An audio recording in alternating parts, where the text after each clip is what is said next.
అదరగొట్టే కారం రంగు రుచి ఆచి కారం పొడి. తెలుగు రాష్ట్రాల్లో ప్రస్తుతం సాగునీటి ప్రాజెక్టుల వివాదం కొనసాగుతోంది. ప్రస్తుతం మాజీ ఐపీఎస్ అధికారి రాజకీయ విశ్లేషకులుగా ఉన్న ప్రస్తుతం ఏవి వెంకటేశ్వరం అంతా ఉన్నారు. సరేంటి అసలు ఈ సాగునీటి ప్రాజెక్టుల విషయం రెండు రాష్ట్రాలు విడిపోయి 10 సంవత్సరాల పై గడుస్తుంది. ఇంకా తెలంగాణ నీటి కోసం ఎందుకు వివాదాలు చేస్తూ ఉంది?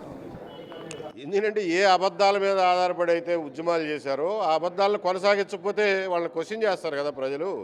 అందుకని అదే అబద్ధాలను కొనసాగిస్తున్నారు. అప్పుడు వాస్తవం లేదు, ఇప్పుడు అసలంటే వాస్తవం లేదు. ఆ రోజున ఎవరిలో ఎఫెక్టివ్గా మాట్లాడలేదు, నడిచిపోయింది. ఇవాళ మేము తిరిగి అడుగుతున్నాం, చెప్పవా నీ దగ్గర ఏముందో, మేము చెప్పేది ఏమన్నా తప్పు అయితే చెప్పు అని అడుగుతున్నాం. చెప్పమనండి. బచావ్ ట్రిబ్యునల్ ఇచ్చిన కేటాయింపులు ఎవరైనా మార్చగలరా? అది సుప్రీంకోర్టు తీర్పుతో సమానం. ఎవరు మార్చగలరు? మీరు చేసుకోగలిగిందల్లా ఏంటి? మీకు ఏదైనా కావాలి, నీళ్ళు ఇంకా ఎక్కువ కావాలంటే నెక్స్ట్ ట్రిబ్యునల్ ముందు వాదించుకోవడమే. అసలు మీకు ఇచ్చిన నీళ్లు, మీరు బచావ్ ట్రిబ్యునల్ ఇచ్చిన నీళ్లు మీరు వాడుకుంటున్నారా?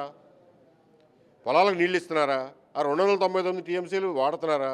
32 లక్షల ఎకరాలకు ఇస్తామన్నారు. ఎన్ని ఎకరాలకు ఇస్తున్నారు కృష్ణానది కింద? అది అడగండి అని చెప్పి తెలంగాణ ప్రజలకు చెప్తున్నాం. ఈ నాయకులకు చెప్పి ఉపయోగం లేదు. ఎందుకంటే ఒకసారి అబద్ధం చెప్పినాక దాని మీద కంటిన్యూ అవుతారు వాళ్ళు. సార్, తెలంగాణలో నీటి విషయంలో అది తప్ప ఉప్ప పక్కన పెడితే అధికార ప్రతిపక్షం ఒక తాటిపోయింది. కానీ ఏపీలో మాత్రం విభిన్నంగా అధికార పక్షం ఒకవైపు, ప్రతిపక్షం ఒకవైపు వాదిస్తూ ఉన్నాయి. తెలంగాణలో నాయకులు చెప్పే అబద్ధాలు ఒక సెంటిమెంట్తో ముడిపడి ఉన్నాయి కాబట్టి వాళ్ళిద్దరూ జాగ్రత్త పడుతున్నారు. ఆంధ్రాలో ఆ సెంటిమెంట్తో సంబంధం లేదు కదా, కాబట్టి రాజకీయ పక్షాలుగా ఒకరికొకరు వాదులాడుకుంటారు.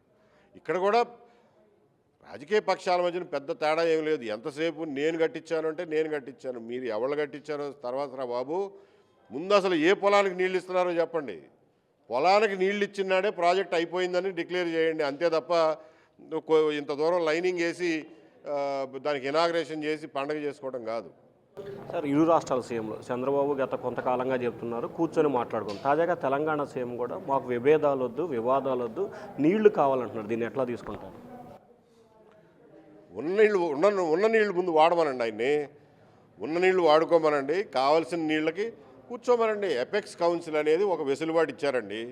2 ముఖ్యమంత్రులు, కేంద్ర మంత్రి, ముగ్గురు కూర్చుంటే ఎపెక్స్ కౌన్సిల్. అసలెందుకు? మీకు నిజంగానే చిత్తశుద్ధి ఉంటే బాబు, ఈ రాష్ట్రంలో అధికారులు, ఆ రాష్ట్రంలో అధికారులు ఎవ్వరికీ తెలియకుండా ఒక రూమ్లో కూర్చుని వాళ్ళు మాట్లాడుకుని ఒక కొలిక్కి వచ్చిన తర్వాత 2 ముఖ్యమంత్రులు కూర్చుని దాని మీద ఫార్మల్గా సంతకం చేసి ఇద్దరు చేతులు పైకి ఎత్తి ఫోటోలు దిగొచ్చు. అంత సింపుల్. ఏ విషయం అయినా కానీ కూర్చుని మాట్లాడుకోవడం అంటే అది. అంతే తప్ప ముఖ్యమంత్రులు గంటల తరబడి, రోజుల తరబడి మాట్లాడరు. అది ఏదన్నా ఉంటే మీరు ఒక ప్రతిపాదన పంపించండి, వీళ్ళు ఒకటి పంపిస్తారు, అధికారులను కూర్చోబెట్టి ట్రాక్ 2లో ముందు మాట్లాడుకోండి. ఎవరొద్దన్నారు?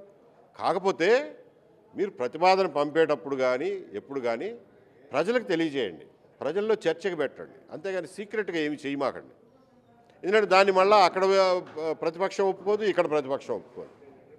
కాబట్టి ప్రజల్లో పెట్టి ప్రజల వరకు ఒక కాన్సెన్సస్ తీసుకొచ్చి, బాబు వాళ్ళు ఇది అడుగుతున్నారు, మనం ఇంతవరకు ఇద్దాం, దానికి బదులుగా మనం ఇది అడుగుదాం అని చెప్పి 2 రాష్ట్రాల్లోనూ మేధావర్గాల్ని, ప్రజా సంఘాలని, అన్ని రాజకీయ పక్షాలని కూర్చోబెట్టి చర్చించండి.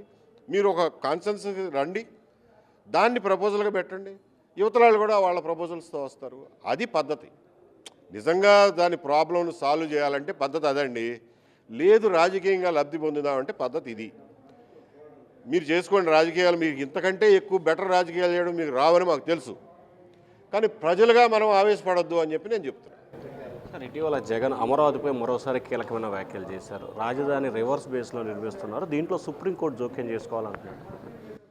చెప్తున్నా కదా, పిచ్చి కొంచెం పెరిగింది. రివర్ బేసిన్ అంటే ఏంటి? తెలిసి మాట్లాడుతున్నాడు, తెలియక మాట్లాడుతున్నాడు. ఆయన రివర్ బెడ్ అనబోయాడో ఏమైందో. అది రివర్ బెడ్ కూడా కాదు, దానికి ఆల్రెడీ పర్యావరణ అనుమతులు వచ్చినాయి. అంతకుముందు వీళ్ళు పర్యావరణ అనుమతులు రాకుండా 1,00,000 పిటిషన్లు వేశారు. అందుకే 2014-19 మధ్యన అమరావతి నిర్మాణాలు మొదలవడంలో డిలే జరిగింది. ఎందుకంటే పర్యావరణ అనుమతులు రాకుండా కాంట్రాక్ట్ పిలవలేరు. కాంట్రాక్ట్ పిలవకుండా పని ఎట్ట చేస్తారు? దానికి కావలసినంత మేర కాలు అడ్డం పెట్టి సుప్రీంకోర్టు దాకా కేసులు వేయించి, ఇప్పుడు విజయవాడలో ఒక ఆయన ఉండేవాడు, ఆయన పేరేంటి, ఒక పెద్ద ఆయన పంచకట్టుకుని ఉండేవాడు. ఆయన పాయకాపురంలో చిన్న అపార్ట్మెంట్లో ఉండేవాడు. ఆయనతో సుప్రీంకోర్టులో కేసులు వేయించి రోజుకి 20 లక్షలు వసూలు చేసే లాయర్లను పెట్టారు. అట్లాగే బొలిశెట్టి సత్యనారాయణ గారిని ఇంకొక ఆయనతో కేసులు వేయించారు. కేసులు వేసి 3 ఏళ్ళు సాగదీశారు. అప్పుడు కానీ మనం కాంట్రాక్ట్ పిలవడానికి అవకాశం రాలా. దాంతో పనులు పూర్తి కాల. చూసావా నువ్వు పనులు పూర్తి చేయలేదని చెప్పి ప్రజల ముందుకెళ్ళారు. ఆ రోజున నడిచింది. ఎందుకంటే వీళ్ళు కూడా చెప్పుకోలేకపోయారు కాబట్టి. ఇవాళ నడవదు. ఇవాళ సోషల్ మీడియా ఉంది, మాలాంటి వాళ్ళం అందరం ఉన్నాం, నిజాలు చెప్తాం. ఎవడైనా సరే అబద్ధం వాడితే అక్కడికక్కడ ఖండిస్తాం. దానికి సమాధానం చెప్పమనంటే దమ్ముంటే నువ్వు కాదా ఎన్జిటీలో కేసులు వేయించి, సుప్రీంకోర్టులో కేసులు వేయించి, వరల్డ్ బ్యాంక్ పిటిషన్లు పెట్టించి అమరావతిని డిలే చేసింది? ఇవాళ వచ్చి మళ్ళీ నువ్వు అమరావతి కట్టలేకపోయావని అంటావా? ప్రజలను అర్థం చేసుకోమని అంటున్నావు.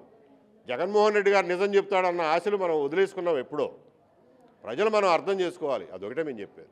సో ఇది మొత్తం మీద చూసుకుంటే నీటి వివాదాలకు సంబంధించి 2 రాష్ట్రాలు, ఆ పార్టీ ఈ పార్టీ అని మనకు సంబంధం లేదు, కానీ ఇరు రాష్ట్రాలకు సంబంధించిన అధికార ప్రతిపక్షాలు మాత్రం వారి రాజకీయ లబ్ధి పొందేందుకే ప్రయత్నాలు చేస్తున్నారు తప్ప ఎక్కడ నీటిని వినియోగించిన పరిస్థితి 2 రాష్ట్రాలకు కల్పించలేకపోతున్నారని చెప్పి ప్రజలకు పూర్తి స్థాయి అవగాహన కల్పించేందుకు మేము ఉన్నామని చెప్పి ఏబి వెంకటేశ్వరరావు అంటున్నారు. Voter studio.